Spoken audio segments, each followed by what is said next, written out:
Assalamualaikum and good days. And today I will presenting about integrated sustainable solution for water pollution at Sungai Balok.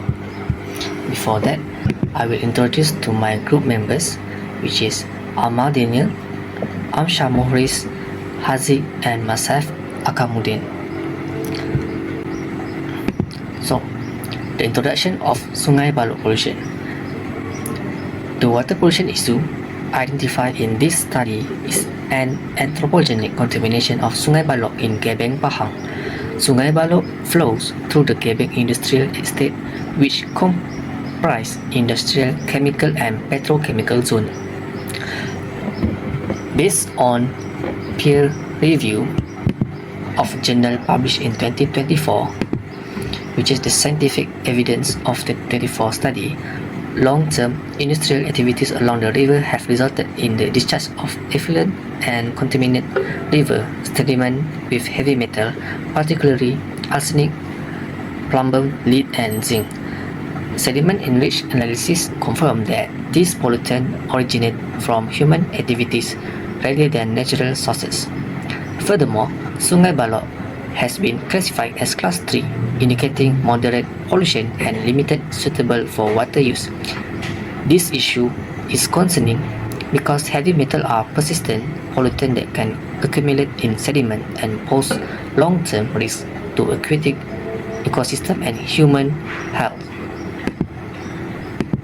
This pollution problem cannot be addressed using a single approach as it involves the interaction between industrial operation, environment, process, and regulatory control. Therefore, an integrated solution is required to effectively manage pollution sources and protect water quality in sustainable manner, in line with Sustainable Development Goal 11 and 12. Thank you. Okey, baiklah. Assalamualaikum warahmatullahi wabarakatuh. My name is Muhammad Amshar Muhriz bin Johari. So, I would like to continue the next part, which is the analysis of causes and impact of Sungai Balok. Okay, so basically, the causes of water pollution can be divided into three parts, which is physical causes, chemical causes, and biological causes. We will go through to the physical causes of pollution first. Okay, so from a physical perspective, illegal dumping and unauthorized discharge point introduce solid waste and sediment into the river. During heavy rain, surface runoff will transport this pollutant into the Sungai Balok, increasing turbidity and sedimentation. So this indirectly will reduce lead penetration that will disrupt aquatic habitat and affect normal river flow.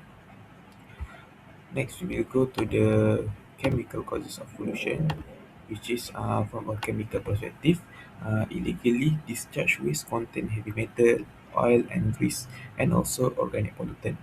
This increases BOD and COD level, which is biochemical oxygen demand and chemical oxygen demand level, that which leads to higher oxygen consumption during decomposition. As a result, dissolved oxygen level decrease, and also it will create a stressful or even lethal condition for aquatic organism. Next, we will go to the biological causes of pollution. From a biological perspective, excess nutrient from illegal waste will promote eutrophication that will leading to algal bloom. When these algae die and decompose, oxygen level will be dropped further. It will cause the fish kill and biodiversity loss. The presence of E. coli also indicate biological contamination and poses potential health risks to the public. Next, we will go to the impact of water pollution. So, impact of water pollution, I will explain in the perspective of environmental, social, and also the health impact. We will go to the environmental impact of pollution first, which is in terms of environmental impact, pollution has a degraded river ecosystem, we reduce biodiversity, and we can weaken the natural self purification capacity of Sungai Balok. It will make recovery more difficult over time. In a perspective socially and economic impact, socially, nearby community will experience foul odors, poor river aesthetic, and reduced recreational use.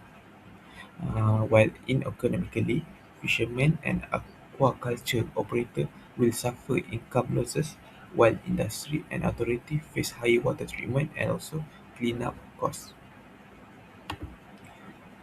In the perspective of health impact, they are also significant to the health impact where exposure to polluted water may cause waterborne disease, skin irritation, gastrointestinal illness, and a long-term health risk, especially for communities that rely on the river.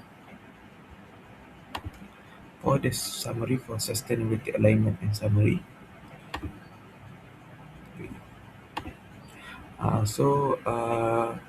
overall, this pollution this pollution issue contradict with the SDGs 11, which is Sustainable Development Goal, which aims to create safe and sustainable community, and SDG 12, which promote responsible waste management and production.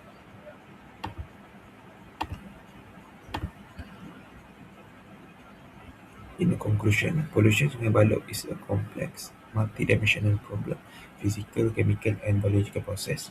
Illegal waste disposal has a serious environmental, social, economic, and health impact, highlighting the urgent need for integrated solution rather than isolated action. I think that's all from me. Thank you. Assalamualaikum warahmatullahi wabarakatuh. My name is Muhammad Hazib bin Jaspi and I will talk about a solution for this problem. Okay, for the engineering solution, I chose the IoT-based smart water quality monitoring system. It is a system that automatically monitor water quality using a sensor and the Internet of Things (IoT). Instead of manual testing water in lab, it is a system collect data in real time and send it online so you can check it anytime, anywhere. Okay, this is type of example of the monitoring that people always use, and the data will be collected and transferred to the online that we can search. Okay, why I choose the IoT-based smart water quality system? Because this is the advantage that I choose the IoT system was first is real-time detection and early warning due to the rapid sensory. Then the two is the enhanced data accuracy and reliability due to less human error only using the sensor. Next, cost and resource efficiency. This the initial cost was quite high, but for the long term is more saving. For the fourth stage is transparency and public confidence, which is all people can use and know about the water quality through online. Okay, for the SDG goal that IoT system achieved was first is SDG 6, which is real-time tracking of pollutant to ensure clean drinking water. The second SDG goals, SDG 9, which is smart digital infrastructure replacing slow manual labor. SDG 11, protecting housing area from toxic man-made disaster. SDG 12, enforcing proper industrial waste disposal scheduled water. And lastly, SDG 16, providing digital evidence for law enforcement and transparency.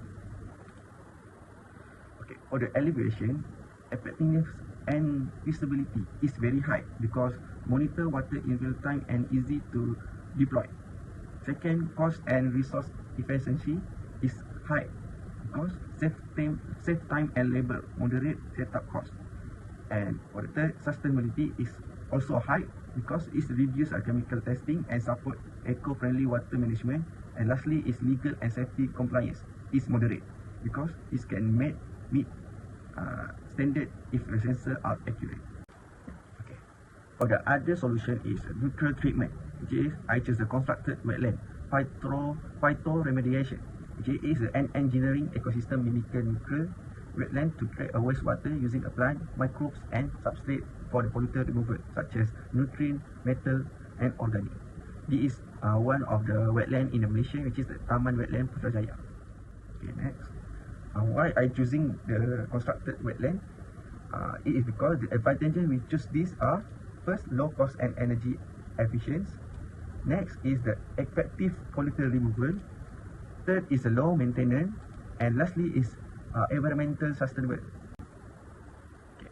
The SDG goals that we achieve while constructing the wetland is first SDG 6, which is improve the water quality by reducing pollutant and treating wastewater neutrally. Second is SDG 30, which is provide a low energy nature-based solution that help reduce the carbon emission compared to conventional treatment system.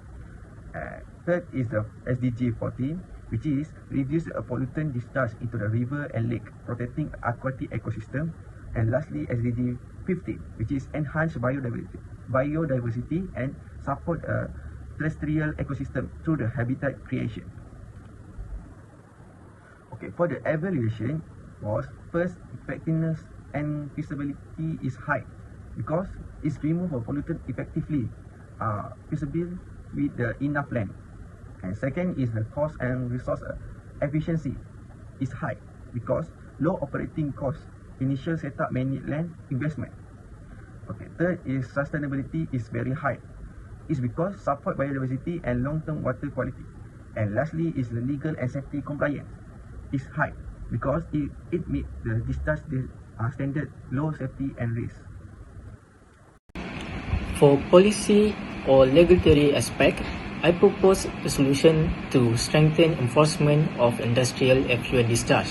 So this solution aims to prevent untreated or inadequately treated industrial wastewater from entering Sungai Balok. This policy focuses on stricter regulation, continuous monitoring and accountability to ensure industries comply with environmental standards. So this integration involves a real-time monitoring and AI-based detection systems, increases effectiveness by enabling early identification of abnormal releases of effluent. So allowing rapid corrective actions before severe pollution occur. So one of the key elements in this integrated solution is continuous monitoring and enforcement. Industries must implement real-time monitoring systems to continuously measure effluent quality. Any beyond of allowed limits leads to immediate notification to authorities, corrective action requirements or penalties for non-compliance. This reduces illegal discharges and improves regulatory effectiveness. So another key element is mandatory compliance with effluent standards. So all industries are required to install adequate on-site wastewater treatment systems before discharge to comply with strict effluent discharge limits for key pollutants such as biochemical oxygen demand (BOD), chemical oxygen demand (COD), total suspended solids, nutrients which is nitrogen and phosphorus, oil and grease, and also heavy metals. So this integrated solution supports two sustainable development goals, which is firstly SDG goal number 11, sustainable cities and communities. The key contribution in this is to protect Sungai Balok as a critical water resource for nearby communities, reduces health risks caused by polluted water, and enhances urban environmental resilience through pollution prevention. So secondly, for SDG goal number 12, responsible consumption and production, the key contribution in this integrated solution is encourages industries to minimize waste generation, promotes efficient water use and cleaner production practices, and lastly, shifts industries from reactive treatment to proactive pollution prevention. Looking at evaluation for this integrated solution, first criteria, effectiveness and feasibility. The impact for this solution is ensuring industries comply with effluent discharge limits. The assessment for this criteria is high. Second criteria, cost and resource efficiency. The impact in this solution is cost effective in the long term and also improve wastewater management. So the assessment for this criteria is very high. Third criteria, which is sustainability. The impact in this solution the policy reduces pollutant loading and protects aquatic ecosystems. So the assessment for this criteria is very high. And lastly, the legal and safety compliance. The impact in this solution reduces environmental risk and enhances public safety. So the assessment for this last criteria is high. In conclusion, Sungai Balok is mainly affected by water pollution from illegal dumping of chemical waste and scheduled waste into the river. So in this project, we as a group are all integrating the engineering principles and research-based knowledge to enhance current processes to to solve problem with AI technology. So our integrated approach supports Sustainable Development Goals 11 and 12 to complete this project. So that's all from us. Thank you for listening and thank you for your time.